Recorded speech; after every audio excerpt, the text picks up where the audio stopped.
Hello, and welcome to the presentation of our project on artificial emotion recognition. 5 of us worked on this: Andy Lee, Devrat Patel, Nathan Silva, Jadul Islam, and Shivani Sunil. Our advisors were Dr. Yoonjun Kim, Dr. Shahab Jalavand, and Dr. Hannah Godrich.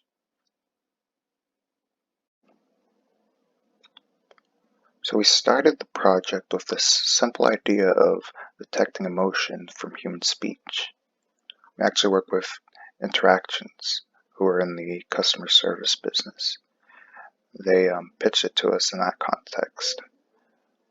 So we thought about automated customer service systems and how those can be sometimes frustrating to use.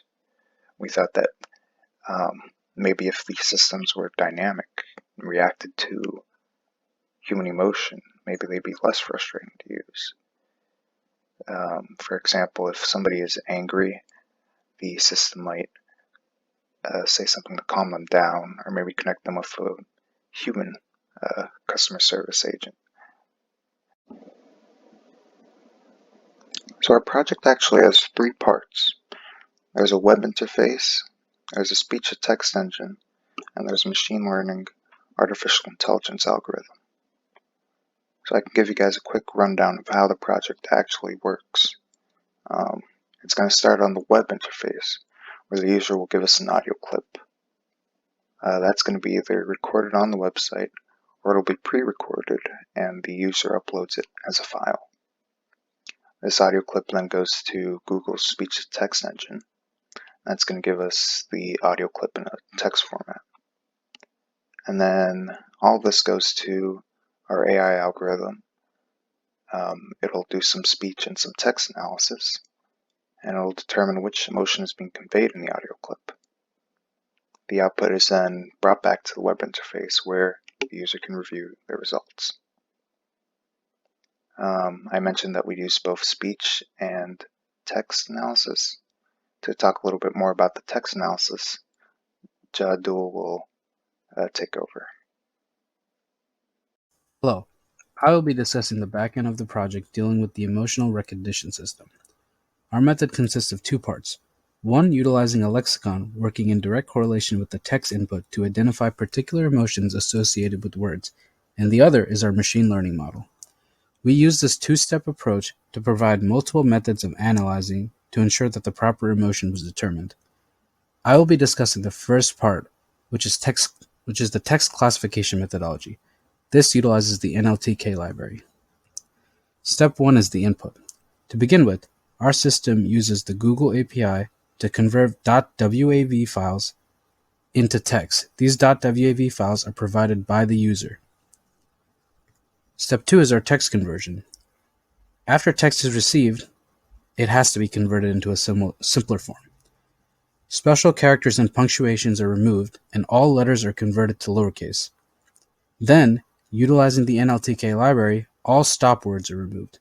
Stop words are words that provide no indication into specific emotions such as I, my, or me. This process allows us to reduce the input size for easier analysis. Step 3 is tokenization.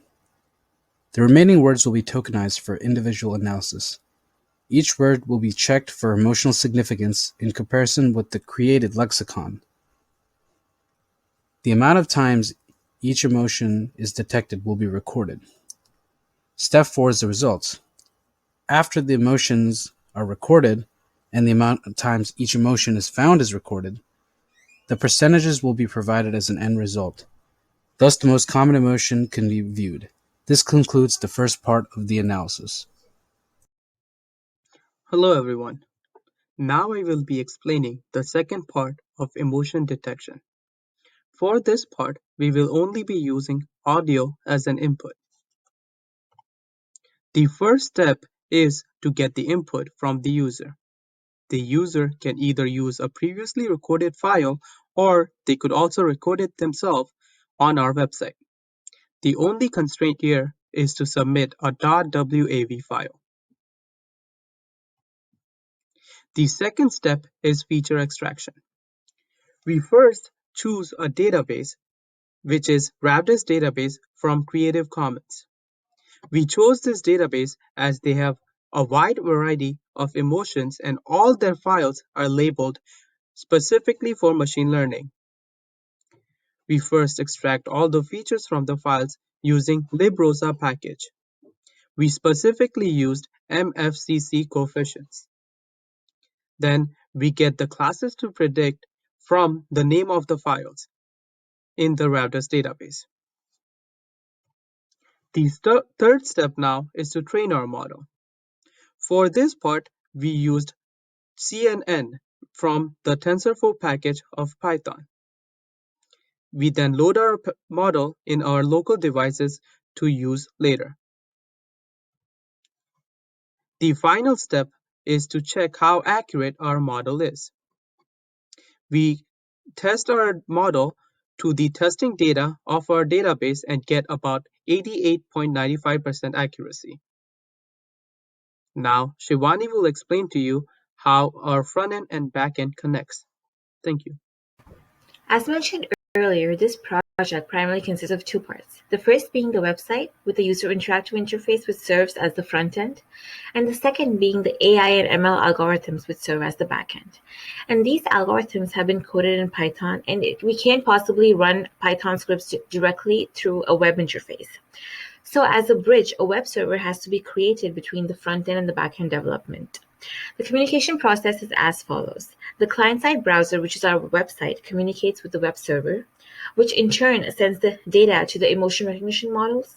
The models analyze the data and then send back the results to the client-side web interface. So a small gist of the backend process is as follows.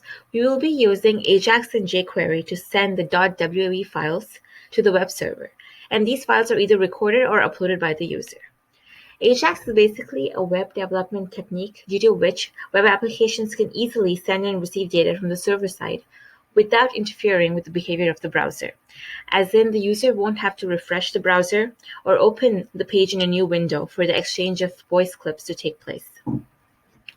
Ajax generates a call to the script using HTTP protocol, and the web server in turn enables our scripts to receive and respond to such requests in a timely fashion.